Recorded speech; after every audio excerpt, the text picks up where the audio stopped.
माँ Sharda recording studio Hanuman चौक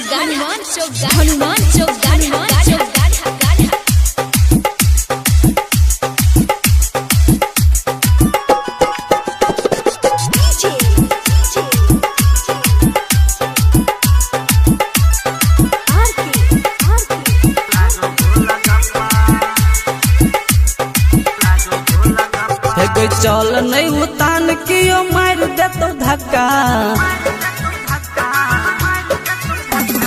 चल नहीं उतान कियो मार दे तो धक्का चल नहीं उतान कियो मार दे तो धक्का सुन रानी गे जवानी तोहर लागो गोल गप्पा सुन रानी गे जवानी तोहर लागो गोल गप्पा चल नहीं उतान कियो मार दे तो छक्का चल नहीं उतान कियो मार दे तो छक्का सुन रानी गे जवानी तोहर लागो गोल गप्पा सुन रानी गे जवानी तोहर लागो गोल गप्पा। माँ शारदा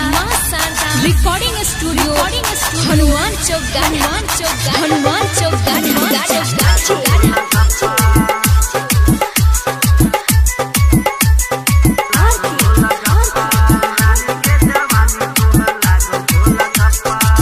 गोरे गोरे गाल तोहर कारी कारी बाल तोहर होटवा के लाली लागै छौ कमाल तोहर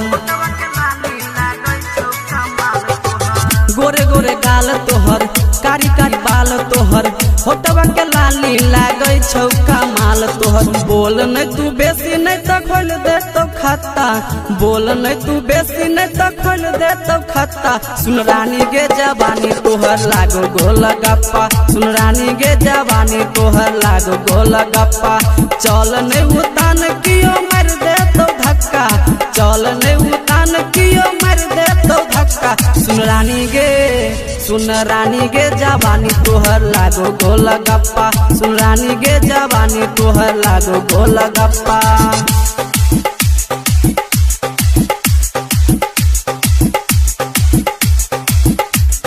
माँ शारदा रिकॉर्डिंग स्टूडियो हनुमान चौक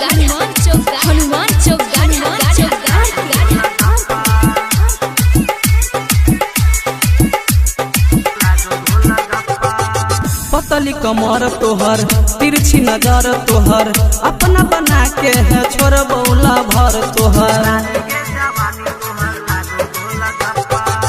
पतली कमर तोहर तिरछी नजर तोहर अपना बना के है छोर बौला भर तोहर श्याम प्रेमी कहो बोल खोल देबो पक्का श्याम प्रेमी कहो बोल खोल देबो पक्का सुन रानी गे जवानी तोहर लागो गोल गप्पा सुन रानी गे जवानी तोहर लागो गोल गप्पा चल नहीं उतान कियो मार दे तो छक्का